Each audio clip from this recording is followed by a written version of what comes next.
Welcome to Weekly Briefing. I'm Chanel Rion. It's tempting to say the left is predisposed to narcissism, but the truth is, in politics, there's a hefty dose of self-involved narcissism to go around both sides. This week, however, exposed a particular difference between left and right and their varying delusions. This week, Biden's insistence he had a solution to a crisis he created showed just how apathetic his party has become. By suspending the 18-cent gas tax, federal gas tax, for the next 90 days, we can bring down the price of gas and give families just a little bit of relief. Biden acts like you'll forget the fact gas prices spiked from the first day he took office, when he started signing away those executive orders to destroy domestic drilling, something he promised to do from the very beginning. No more subsidies for fossil fuel industry, no more drilling on federal lands, no more drilling, including offshore, no ability for the oil industry to continue to drill, period. Now that Americans are really suffering, Biden's gas tax plea to Congress is evidence the left actually does not care that you're suffering. They don't care about real solutions, and they feel no remorse for their carnage. Biden's gas tax holiday is a charade. Think about it. Let's say the average American's gas tank holds 15 gallons. 18 cents a gallon amounts to a $2 savings per fill-up. And if the average American family fills up 5 times a month, that's a whopping savings of $10 whole. In a Joe-flation economy, that will buy you one soggy peanut butter and jelly sandwich from the deli. So while Biden is busy helping you get 3 free sandwiches this summer, he's paying for those 3 sandwiches using $10 billion from our federal highway fund. Oh, but don't worry, Team Biden says, we'll replace that money with money from other places. No, don't ask for details, believe us, they say. Even Nancy Pelosi is bailing on him. My point is, the psychopathy of the modern-day leftist is shining through on this one. Narcissists actually feel remorse when something goes wrong and they're at fault. They're worried about how the world sees them. But it's the ones who go beyond that, the ones who display zero remorse, that you should be worried about. At least with guilt, there's a chance they'll stop. In Team Biden's case, they know they're responsible for the mess we're in now. The left's war on oil and gas was not only a raging success, it's their only success. Gas is officially 2.5 times more expensive than it was under Trump's last day. The Keystone Pipeline was killed. Federal oil leases were slashed. Biden signed 39 regulations and executive orders toward destroying U.S. oil production. It all worked, all too well. More people are seeking jobs that don't require traveling. More people are wishing they could afford electric vehicles. It's all going according to the left's green utopia plans. To hide this motive, Team Biden must have a fall guy for their disastrous policies. There are 2 causes for it, which these high prices derive from. One is, of course, Vladimir Putin's war in Ukraine. My message is simple. To the companies running gas stations and setting those prices at the pump, this is a time of war, global peril, Ukraine. These are not normal times. Bring down the price you are charging at the pump to reflect the cost you are paying for the product. Do it now. Do it today. Why didn't anyone think of that? Just lower the prices. Just do it. Don't be fooled. Whatever sympathy or concern you see out of this White House is driven by political survival.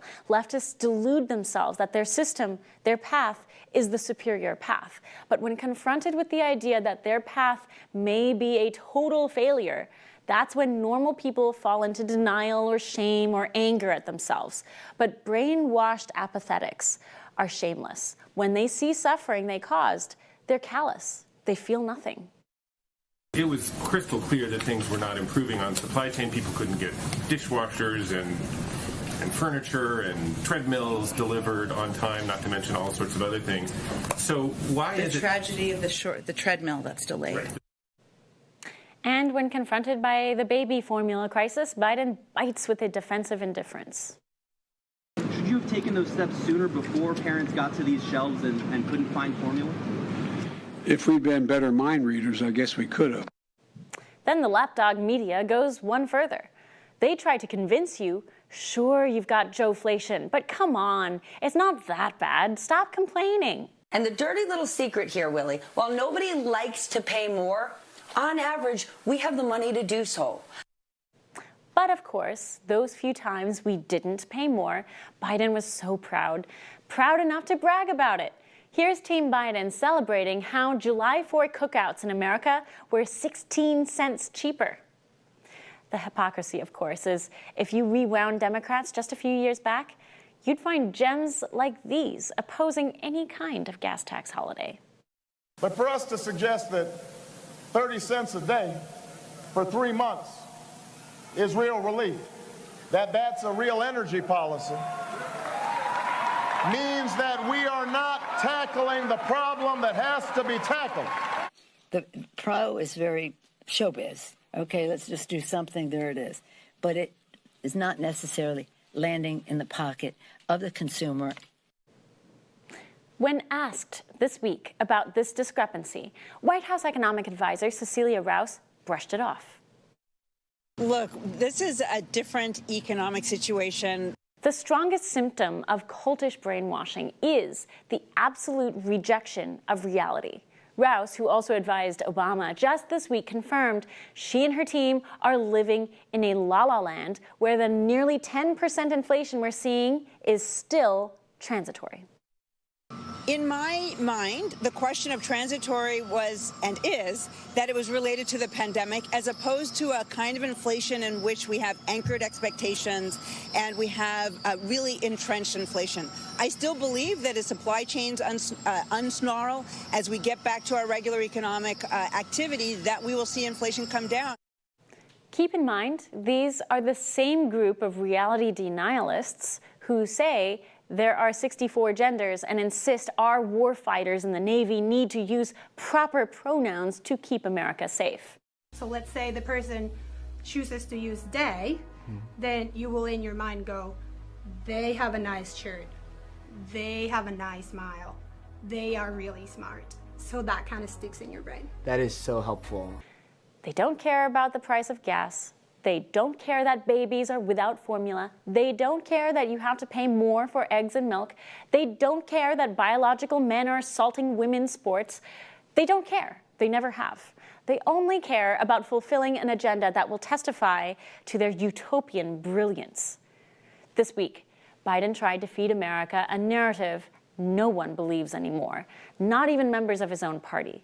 The pitiful nature of Biden's gas tax solution and his refusal to address the actual heart of the gas crisis is testament to his brain-dead apathy. The good news is this: Americans have always been able to see through the bull and call it that. This is what separated us from our colonial British forefathers. We saw through the nonsense and we refused to take it.